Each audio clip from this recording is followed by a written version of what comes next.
TDP, BJP, Janasena పొత్తులో భాగంగా ఆదోని నియోజకవర్గం తరపున బరిలోకి దిగనున్న డాక్టర్ పార్థసారథి గారితో మనం ఉన్నాము. సార్ చెప్పండి, ఒక ఎండిఎస్గా కంప్లీట్ చేశారు మీరు, అంటే ఒక మంచి వెల్ ఎడ్యుకేటెడ్ క్యాండిడేట్. ఈ రాజకీయాల్లోకి రావాల్సిన అవసరం ఏముంది సార్? తప్పనిసరి అండి. ఇప్పుడు వృత్తిరీత్యా నేను డాక్టర్ని. డాక్టర్ అయినంత మాత్రాన ప్రజాసేవ చేయకూడదు. ఇదే మనసులో ఉంది, ప్రజాసేవ చేయాలి, ప్రజా జీవితంలో ఉండాలి, ఏదైనా చేసి మంచి చేస్తే బాగుంటుందనే కోరిక మనసులో ఉండడం వల్లనే రాజకీయాల్లోకి వచ్చాను. అంతే తప్ప ఏదో రాజకీయాలు చేయాలనే కాదు. రాజకీయం ఒక రకంగా చూస్తే చాలామందికి మంచి అభిప్రాయం కూడా ఉండదు. రాజకీయాల్లోకి వచ్చిన వాళ్ళని చూసినా, రాజకీయాల్లో ఉన్న వాళ్ళని చూసినా మంచి అభిప్రాయం ఉండదు. కానీ రాజకీయాల్లో మంచి చేసేవాళ్ళు కూడా ఉన్నారు, మంచిగా ఆలోచన చేసేవాళ్ళు కూడా ఉన్నారు. చదువుకున్న వాళ్ళు తప్పనిసరిగా రాజకీయాల్లో ఉండాలని నమ్మే వ్యక్తి నేను. ఎస్ సార్, ఇప్పుడు ఆదోని నియోజకవర్గాన్నే మీరు ఎంచుకోగల కారణం ఏంటో చెప్పగలుగుతారా? 2019 ఎన్నికల్లో భారతీయ జనతా పార్టీ తరఫున ఎంపీగా పోటీ చేశాను కర్నూలు పార్లమెంట్కి. తర్వాత ఇప్పుడు పొత్తు వచ్చింది. తెలుగుదేశం, జనసేన, భారతీయ జనతా పార్టీ మూడు కలిపి పొత్తులో భాగంగా ఎంపీ సీట్ అడిగాము. ఎంపీ సీటు మా పొత్తులో మాకు కేవలం 6 సీట్లే రావడం, తప్పనిసరి నన్ను ఎక్కడో చోట అకామిడేట్ చేయాల్సిన పరిస్థితిలో నేను పోటీ చేసిన పార్లమెంట్లోనే ఆదోని నియోజకవర్గం నుంచి పోటీ చేయాలని మా పార్టీ పెద్దలు కోరినారు. ఆ రకంగా నేను ఆదోనిలో ఇప్పుడు కూటమి అభ్యర్థిగా నేను పోటీ చేయబోతా ఉన్నాను. ఎస్ సార్, ఇక్కడి ప్రజలు అంటే ఇక్కడి ప్రజలు ఎదుర్కొంటున్న ప్రజా సమస్యలపై మీకు ఎంతవరకు అవగాహన ఉంది? అండ్ ఈ యొక్క గ్రామీణ పట్టణ ప్రాంత ప్రజలు వాళ్ళ యొక్క ఆకాంక్ష ఏముందని మీరు అనుకుంటున్నారు సార్? 100% అండి. ఇప్పుడు ఆదోని పట్టణ ప్రజలందరూ కూడా, లేదా గ్రామాల్లో ఉన్న ప్రజలందరూ కూడా మొట్టమొదటి వాళ్ళ అభివృద్ధిని కోరుకుంటా ఉన్నారు. ఏమండి, నేను చెప్పేదండి, మొట్టమొదటి మున్సిపాలిటీలు ఏర్పడినప్పుడు ఆంధ్రప్రదేశ్లో, ఉమ్మడి ఆంధ్రప్రదేశ్లో 144 మున్సిపాలిటీలు మనకు ఉమ్మడి ఆంధ్రప్రదేశ్లో ఉంటే మొట్టమొదటి మున్సిపాలిటీ ఆదోని. అంటే దీని తర్వాతనే రాష్ట్రంలో ఉన్నటువంటి మున్సిపాలిటీలన్నీ తయారైనాయి. కానీ అన్ని మున్సిపాలిటీలు బ్రహ్మాండంగా అభివృద్ధి చెందినాయి. ఆదోని మున్సిపాలిటీని చూస్తే జాలేస్తుంది. ఇంత భయానకమైన పరిస్థితుల్లో ఎటువంటి అభివృద్ధికి నోచుకోకుండా ఉంది. దీన్ని ప్రజలు ఎట్లా సహిస్తారు ఆలోచన చేయండి.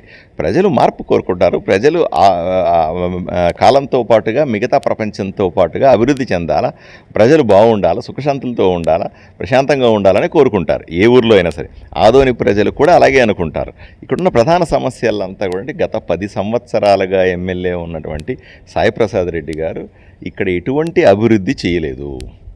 దానికి అభివృద్ధి చేయకపోయినాడు, కానీ ప్రజల్ని ఇబ్బంది పెడతా ఉన్నాడు.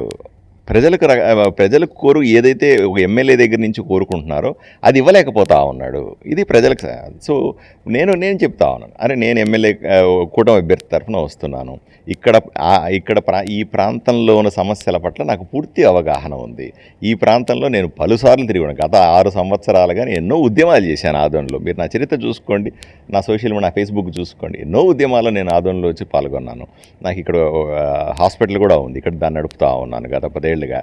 సో ఇవన్నీ నేను ఇప్పుడు సాయిప్రసాద్ రెడ్డి గారు మళ్ళీ చెప్తాను, నువ్వు నాన్ లోకలు, ఇక్కడ లోకల్ కాదు అని. అయ్యా నేను ఇక్కడే లోకల్ అయ్యా, నేను ఎక్కడ నాన్ లోకల్ అవుతాను? నేను ఇక్కడ ఎంపీగా పోటీ చేసినాను, ఇక్కడ ఎన్నోసార్లు ఉద్యమాలు చేశాను, ఈ ప్రాంత ప్రజల కోసం పోట్లాడుతూ ఉన్నాను, ఈ ప్రాంతంలోనే ఉన్నాను, ఇక్కడ నాకు హాస్పిటల్ ఉంది, ఇక్కడ నాకు కొంత పొలం ఉంది. ఇవన్నీ కూడా నాన్ లోకల్ అని కేవలం ఏదో ఒకటి బురద జల్లాలనే ఉద్దేశంతో, లేదా ఏదో రకంగా ఇష్యూ చేయాలనే ఉద్దేశంతో ప్రజలను తప్పుదావ పట్టించడానికి ఇట్లాంటివి చెప్తూ ఉంటాను. బట్ ఒకటి మాత్రం నిజం, టౌన్లో ఉన్నటువంటి మంచినీళ్ళ సమస్య మీరు ఇప్పటికి కూడా వెళ్ళండి సార్. ఏ కాలనీ కన్నా వెళ్తే మంచినీళ్ళు ఎన్ని రోజులకు రోజు వస్తామని చెప్పండి. కొలాయిల నీళ్లు 3 రోజులు 4 రోజులకు ఒకసారి కూడా సరిగా రావట్లేదు. అంతెందుకు, రోడ్ల పరిస్థితి ఎలా ఉందండి, ఎన్ని గుంతలతో. ఒక ఆటో పోవాలంటే ఆటో వాళ్ళు తల మొత్తుకుంటా ఉన్నారు, బైకుల్లో పోయేవాళ్ళు అయ్యో నడిమిరిగిపోతూ ఉందని హాస్పిటల్లో చేరుతూ ఉన్నారు. అట్లాంటి రోడ్ల దుస్థితి, ఎన్నో ప్రాబ్లమ్స్ ఈ ఆదోని పట్టణం కానీ ఆదోని చుట్టుపక్కల ప్రాంతాల్లో ఉన్నాయి. నేను మొన్నే బసాపురంలో పెద్ద మనిషిని కలవడానికి వెళ్ళాను. అక్కడికి వెళ్తే చూశాను, పక్కన 1 కిలోమీటర్లో కేసీ కెనాల్ పోతూ ఉంది, పక్కన పెద్ద వాటర్ రిజర్వ్ పోతూ ఉంది. కానీ ఆ గ్రామంలో పంటలు పండడానికి పరిస్థితి లేదు. చిన్న కాలువలు తవ్వితే అయిపోయేదానికి ఎందుకు ఇంత నిర్లక్ష్యం ఎమ్మెల్యే గారు కదా? అది తప్పు కదా. పోనీ ఆ ఊరిలో పక్కనే అన్ని నీళ్లు పోతూ ఉంటే కూడా ఇంటింటికి కొళాయి ఏమన్నా ఉందో, మంచినీళ్ళు వస్తున్నాయంటే ఆ ఊరిలో తాగడానికి కూడా నీళ్ళు వాడు పోయి తెచ్చుకోవాలి, బిందులు ఎత్తుకుపోయి. ఇవన్నీ కూడా సమస్యలు కావా? ఇవన్నీ తీర్చాల్సిన అవసరం ఉంది కదా. కనీసపు తాగునీరు, కనీసపు సాగునీరు ఇవ్వకుండా 10 సంవత్సరాలుగా ఎమ్మెల్యే గారు ఏం చేసినట్టు అని సూటిగా అడుగుతా ఉన్నాను. Yes sir. ఇప్పుడైతే ఆయన చేసిన అభివృద్ధి అయితే మీకైతే కనిపించడం లేదా? లేదు అంటే కేవలం ఆయన్ని విమర్శలతోనే మీరు పబ్బం గడుపుకుంటున్నారని చెప్పేసి వైఎస్ఆర్సీపీ పార్టీ వాళ్ళు అయితే ఆరోపిస్తున్నారు. మరి దీని పట్ల మీరు ఏం చెప్తారు? ఏమండి, ఆయన విమర్శించకుండా రాజకీయం ఎలా చేయగలుగుతాం ఆలోచన చేయండి. ఈరోజు నేను కూటమి తరఫున అభ్యర్థిగా ఉన్నాను, ఆయన నాకు ప్రత్యర్థిని విమర్శించకూడదంటే ఎలా? రాజకీయాల్లో సర్వసాధారణం ఒకరిని విమర్శించడం, వాళ్ళ విధానాలను విమర్శించడం, వాళ్ళు చేస్తున్న తప్పుల్ని ఎండగట్టడం, ప్రజలు కోరుకున్నది మీరు చేయట్లేదని చెప్పడం మా ధర్మము, మేము చేయాల్సిన మొదటి పని అది. దాన్ని కూడా అడ్డం పడితే ఎలా? రెండవది ఏంటి, ఆయన అభివృద్ధి చేయలేదు నేను కాదు, పోనీ మీరు ఇదే మైక్ తీసుకెళ్ళి ఊర్లో 10 మందిని అడగండి, ఏమండి సాయిప్రసాద్ రెడ్డి గారు ఏమైనా అభివృద్ధి చేశాడా, ఆయన మంచి ఎమ్మెల్యేనా, ఆయన చేసినటువంటి పనులు ఏమిటి అని ఒకసారి అడగండి. చిన్న పిల్లవాడిని అడిగినా చెప్తారు, అయ్యా దండం పెట్టి ఆ ఎమ్మెల్యే మాకు వద్దయ్యా అని అడుగుతారు. మీరు ఇదే మైక్ తీసుకెళ్ళి అడగండి, అంతకుమించి నేనేం చెప్పాలి? Yes sir. అయితే ఇప్పుడు ఎమ్మెల్యేగా మీరు అయితే పోటీ చేస్తూ ఉన్నారు. ఇక్కడ ప్రాంత ప్రజలకు మీరు ఏం హామీ ఇవ్వబోతున్నారు? ఒకవేళ అంటే నెక్స్ట్ మీరు ఒకవేళ ఎమ్మెల్యేగా గెలిస్తే ఏం అభివృద్ధి హామీ పట్ల ఏం చెప్పబోతున్నారు? 100% నేను ఎమ్మెల్యే, నన్ను దయచేసి నేను ఆదోని పట్టణ ప్రజలందరినీ కూడా చేతులెత్తి వేడుకుంటా ఉన్నాను, ఒక్కసారి నాకు అవకాశం ఇవ్వండి అయ్యా. మీరు గత ఎన్నో సందర్భాల్లో సాయిప్రసాద్ రెడ్డి గారిని 3 సార్లు గెలిపించారు, 3 సార్లు ఓట్లు వేశారు. మీకు ఎంత అన్యాయం జరిగిందో మీకే తెలుసు. ఒక్కసారి నాకు అవకాశం ఇవ్వండి, నేను మీ అందరికీ కూడా హామీ ఇస్తా ఉన్నాను. అయ్యా, సాయిప్రసాద్ రెడ్డి గారు చేస్తున్నటువంటి రౌడీజం నేను చెయ్యను, గూండాయిజం నేను చెయ్యను, భూ కబ్జాలు నేను చెయ్యను, అవినీతి నేను చెయ్యను. నా శాయశక్తుల రాష్ట్ర ప్రభుత్వంతో పోట్లాడి ఈ ఆదోని పట్టణాన్ని కానీ చుట్టుపక్కల పల్లెల్ని అభివృద్ధి చేసే బాధ్యత నేను తీసుకుంటాను. మొట్టమొదటిది తాగునీరు, రెండవది సాగునీరు, దాంతోపాటుగా రోడ్లు వేయించడం, మురికి కాలువలు తవ్వించడం, కరెంటుకు సంబంధించిన ఇష్యూలు తవ్వించడం, వీటిలన్నింటినీ కూడా ఏదేదైతే సామాన్యుడు ఆదోనిలో బతకడానికి ఏవే అవసరాలు ఉన్నాయో ఆ కనీస అవసరాలను తీర్చే బాధ్యత నేను తీసుకుంటాను. అంతవరకు గట్టిగా, ఎందుకంటే మనం చూస్తూ ఉన్నాం ఎన్నో ఆరోపణలు. నాకు ఎంతోమంది రోజు ఫోన్లు చేస్తారు, వచ్చి కలుస్తూ ఉంటారు, అయ్యా వాళ్ళు వీళ్ళని లేకుండా ఎక్కడ భూమి కనబడితే అక్కడ కబ్జా చేస్తున్నాడు ఎమ్మెల్యే గారు, అయ్యా రెడ్ మార్క్ పెడతా ఉన్నారు. కబ్జాని తీసుకొచ్చారు. ఇప్పుడు పాయింట్ కబ్జాల పైన మీరు నిరూపించడానికి సిద్ధంగా ఉన్నారా సార్? 100% రోజు పేపర్లో వస్తుంది, నిరూపించేదే ఉందండి. నువ్వు చెప్పిన నేను ప్రత్యేకంగా నిరూపించాల్సిన అవసరం లేదు, నిరూపించే సమయం వచ్చినప్పుడు ప్రాపర్. నేను ఇప్పుడు గత 2 ఏళ్ళుగా వార్తాపత్రికలు తీసుకొని చూపించినా అంతకుమించి ఎవిడెన్స్ ఏం అక్కర్లే.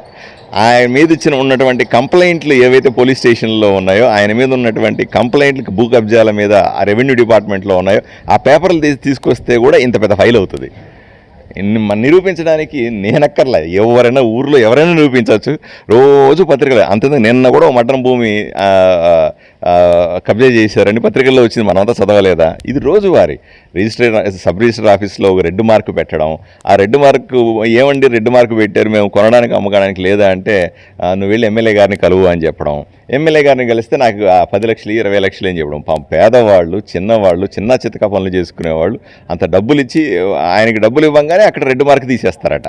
ఇది ఎక్కడ న్యాయము? ఏ ఊర్లో లేదు, ఇట్లాంటి సిస్టమే లేదు.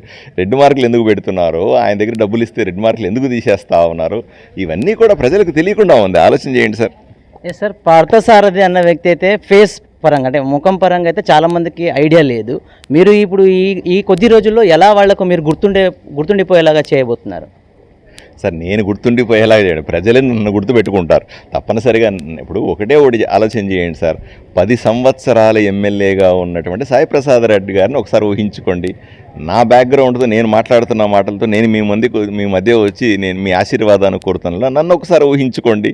ఈ రెండిట్లో మీరు ఎవరిని మనసులో పెట్టుకోవాలనుకుంటున్నారో, ఎవరిని మీరు ఆశీర్వదించాలనుకుంటున్నారో వాళ్ళని ఆశీర్వదించండి. అదే నా కోరిక. నేనేమి నన్ను గుర్తుపెట్టుకోవాలి, నాకు అట్లా కూడా కాదు. ప్రతి ఒక్క ఓటరు కూడా విఘ్నుడే. ప్రతి ఒక్కరూ కూడా ఇప్పుడు ఎంతో నాలెడ్జ్ సంపాదించుకున్నారు. ఇప్పుడు సోషల్ మీడియా వచ్చిన తర్వాత, మొబైల్ వచ్చిన తర్వాత ప్రతి ఒక్కరూ కూడా బ్రహ్మాండంగా అన్ని విషయాలు తెలుసుకుంటా ఉన్నారు. వాళ్ళ అంచనాలను దృష్టిలో పెట్టుకొని ఎవరు మంచి అభ్యర్థి అయితే వాళ్ళకి ఓటేయండి అని మాత్రమే నేను కోరుకుంటా ఉన్నాను. ఎస్, ఫైనల్గా ఒక క్వశ్చన్ సార్, ఖచ్చితంగా ఆదోని పట్టణంలో మీరు గెలుస్తారని భావిస్తున్నారా? 100% గెలుస్తానండి. గెలవకుండా ఎందుకుంటానండి? ఇప్పుడు నేను గెలవడం, ప్రజలు గెలిపించాలి.